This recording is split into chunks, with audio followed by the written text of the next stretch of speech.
Hi friends, welcome to my channel. It's me Shobna. கொஞ்சம் பேசலாமா with me?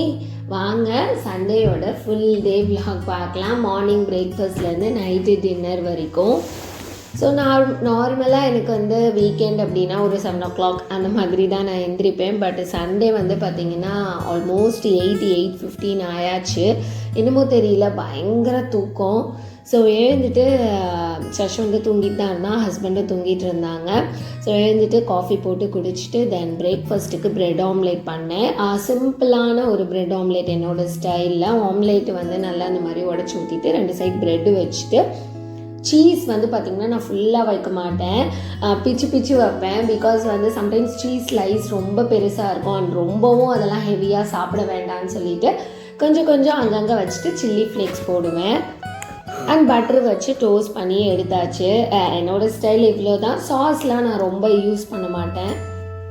So bread omelette சாப்பிட்டுட்டு தென் என்னங்க சண்டேனாலே non veg தான் ஸ்பெஷல் இல்லையா? ஸோ ஹஸ்பண்ட் சிக்கன் வாங்கிட்டு வராங்குள்ளேயுமே நான் வந்து மசாலாஸ் எல்லாமே ரெடி பண்ணி வச்சுருந்தேன். ஏதாவது டிஃப்ரெண்ட்டாக எப்போவுமே ஒரே மாதிரி சிக்கன் கிரேவி பண்ணுறமே, ஏதாவது இந்த நல்லம்பட்டி சிக்கன் சிந்தாமணி என்னென்னமோ இருக்குது இல்லையா இப்போல்லாம். ஸோ அதே தான் ட்ரை பண்ணலான்னு நினச்சேன். பட் வந்து ஓகே டயர்டாயாச்சு ஒரு மாதிரி. என்னமோ தெரியல, ஒரு மாதிரி ரொம்ப லேசி வீக்கெண்டாக இருந்தது. ஸோ அதனால் நான் நார்மல் கிரேவியே பண்ணியாச்சு. அண்ட் ஹஸ்பண்ட் கிளம்பும் போதே ஷஷ்வந்த் சொல்லிட்டாரு, அப்பா லெக் பீஸ் கண்டிப்பாக வேணும் அப்படின்னு சொல்லிட்டு. ஸோ 2 லெக் பீஸ் வாங்கிட்டு வந்திருந்தாங்க. அது என்னமோ தெரில, நிறைய பேத்துக்கு அந்த லெக் பீஸ்னால் வந்து ஒரு விருப்பம் இல்லையா? எனக்குமே அப்படி தான் ரொம்ப பிடிக்கும். உங்களுக்கு யாருக்காவது பிடிக்குமான்னு கமெண்ட் பாக்ஸில் சொல்லுங்கள். ஷஷ்வந்த்துக்கு லஞ்சு கொடுத்துட்டு தென் நானும் வந்து லஞ்சு சாப்பிட உட்காந்தாச்சு. எப்போவுமே வந்து இந்த வீக்கெண்டில் தான் பார்த்திங்கன்னா ரொம்ப ரிலாக்ஸாக நான் லஞ்சு சாப்பிடுவேன். மற்ற நாளிலெல்லாம் வந்து சீக்கிரம் சாப்பிட்டு ஷஷ்வந்தை போய் பிக்கப் பண்ணிட்டு வரணும் அப்படிங்கிற ஒரு ஹரியப்லேயே சாப்பிட்டுட்டு இருப்பேன். அண்ட் வீடியோ பாட்டுக்கு அவனே ஷஷ்வந்தே ஆன் பண்ணி அவனை பண்ண பில்டிங் பிளாக்ஸ் எல்லாம் காமிச்சிட்டு ஏதோ பண்ணிகிட்டு இருந்தார் அவரே. லன்ச் முடிச்சுட்டு கொஞ்சம் ரிலாக்ஸ் பண்ணிவிட்டு தென் நாங்கள் வந்து ஷஷ்வந்த்க்கு எக்ஸாம் போயிட்டுருக்கு. ஸோ மண்டே வந்து இவிஎஸ். ஸோ அதனால் என்விரான்மெண்டல் சயின்ஸ், அதனால் அது படிக்கிறதுக்காக உட்காந்துட்டோம். இப்போலாம் வந்து பார்த்திங்கன்னா கேமரா மொபைல் ஸ்டாண்டில் இருந்தது அப்படின்னா அவரே கேமராவை ஆன் பண்ணி அவனே ஏதாவது பேசிட்டு அவனே வந்து வீடியோ ஓட விட்டுட்டு ஷூட் பண்ணிகிட்ருப்பார் சார். ஸோ அவனுக்கு வந்து வீட்டிலே நம்ம டெஸ்ட்டு வைப்போம் இல்லையா, அந்த மாதிரி டெஸ்ட்டு வச்சுட்டு தென் அதை எழுதி கொடுத்ததெல்லாம் நான் கரெக்ட் பண்ணிகிட்டு இருந்தேன். இப்போல்லாம் நிறைய இருக்குங்க படிக்க. அப்போல்லாம் நம்மளுக்கு வந்து இவ்வளோ படித்த மாதிரிலாம் எனக்கு ஞாபகம் இல்லை. பட் ரொம்ப அட்வான்ஸாக போயிட்டுருக்கு. எனக்கு என்னமோ அவனுக்கு எக்ஸாம் நடக்குதோ இல்லையோ, எனக்கு எக்ஸாம் நடக்கிற மாதிரியும் அந்த எக்ஸாம் முடிஞ்சா அப்பாடா அப்படிங்கிற மாதிரியும் இருக்குது எனக்கு.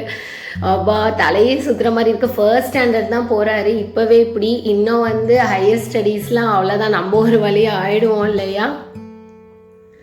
ஸோ ரிலாக்ஸாக தென் டின்னர் பண்ண ஸ்டார்ட் பண்ணியாச்சு. இது வந்து பார்த்திங்கன்னா இந்த ரெடிமேட் வீட் பரோட்டா அது வாங்கி வச்சுருந்தேன். ஸோ அதனால் அதை போட்டு பண்ணியாச்சு. இதெல்லாம் ரொம்ப ரேராக தான் நான் வாங்குவேன். ரெடிமேட் சப்பாத்தி இதெல்லாமே விற்கிது இல்லையா? நான் சப்பாத்திலாம் ஒரு வாட்டி ட்ரை பண்ணதில்லை. So hi.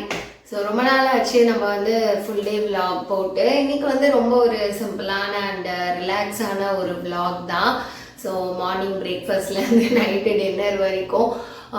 ஸோ வந்து ஷஷ்வந்துக்கு எக்ஸாம் போயிட்டுருக்கனால நேற்று மட்டும் வெளியே போயிட்டு வந்துட்டோம், இன்றைக்கி எங்கேயுமே போகல. அண்ட் நான் வந்து பார்த்திங்கன்னா இந்த பரோட்டா வந்து இன்றைக்கி செய்யணும்னு வாங்கலை. ஆக்சுவலி வந்து அதில் 5 இருக்கும்.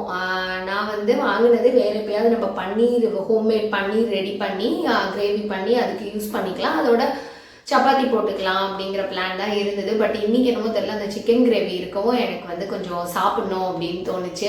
ஸோ வீட்லேயே ஹஸ்பண்டே ஷஷ்வந்தே கேட்டேன் சாப்பிட்லாம் அப்படின்னு சொன்னாங்க. ஸோ ஆளுக்கு ஒரு பரோட்டா போட்டுட்டு அப்படியே வந்து தோசை ஊற்றிக்கிட்டாச்சு. அண்ட் நானும் சாப்பிட்டேன். பரோட்டா வித் அந்த சிக்கன் கிரேவி ரொம்பவே நல்லா இருந்தது. அண்ட் என்ன சொல்கிறது, ஓகே, இதோட இந்த vlog வந்து முடியுது. உங்களுக்கு எப்படி வீக்கெண்ட் போச்சு அப்படிங்கிறத மறக்காமல் கமெண்ட் பாக்ஸில் சொல்லுங்கள். அண்ட் வந்து நான் வந்து பார்த்திங்கன்னா நார்மலான ஒரு சிக்கன் கிரேவி தான் எப்போவுமே வைப்பேன், இல்லை பெப்பர் சிக்கன் ஃப்ரை பண்ணுவேன். ஸோ இப்போலாம் நிறைய வெரைட்டி வந்துருச்சு இல்லை, நல்லம்பட்டி சிக்கன் என்னென்னமோ ஊரெல்லாம் சொல்லி வைக்கிறாங்க. ஸோ நெக்ஸ்ட் டைம் அதெல்லாம் நான் ட்ரை பண்ணலாம் அப்படின்னு இருக்கேன். இப்போ பாரு ஒரே கிரேவி வச்சு நம்மளுக்கும் போர் அடிக்கும் இல்லையா? ஸோ நெக்ஸ்ட் டைம் வந்து டிஃப்ரெண்ட்டான சிக்கன் கிரேவி பண்ணலாம் அப்படின்னு இருக்கேன். உங்களுக்கு ஏதாவது டிஃப்ரெண்ட்டாக வந்து கிரேவி தெரியும் அண்ட் சிம்பிளாக தெரியும் அப்படின்னா வந்து கமெண்ட் பாக்ஸில் சொல்லுங்கள். அண்ட் இப்போலாம் ஹஸ்பண்ட் வந்து தேங்காய் அரைச்சி ஊற்றி சிக்கன் வச்சா அவ்வளோ விருப்பமாக இல்லை, ஒரு மாதிரி ரொம்ப ஹெவியாகுது அப்படிங்கிற மாதிரி சொல்கிறாங்க. ஸோ நெக்ஸ்ட் டைம் வந்து தேங்காய் ஊற்றாமல் என்ன வேறு டிஃப்ரெண்ட் ஸ்டைல் சிக்கன் கிரேவி இருக்குன்னு ட்ரை பண்ணலான் இருக்கேன். ஸோ இதோட நம்மளோட ஃபுல் டே vlog முடியுது. அண்ட் இந்த வீடியோ உங்களுக்கு பிடிச்சிருந்தா லைக் பண்ணுங்கள், ஷேர் பண்ணுங்கள், கமெண்ட் பண்ணுங்கள், அண்ட் மறக்காம நம்ம சேனலை சப்ஸ்கிரைப் பண்ணிக்கோங்க. பாய், குட் நைட்.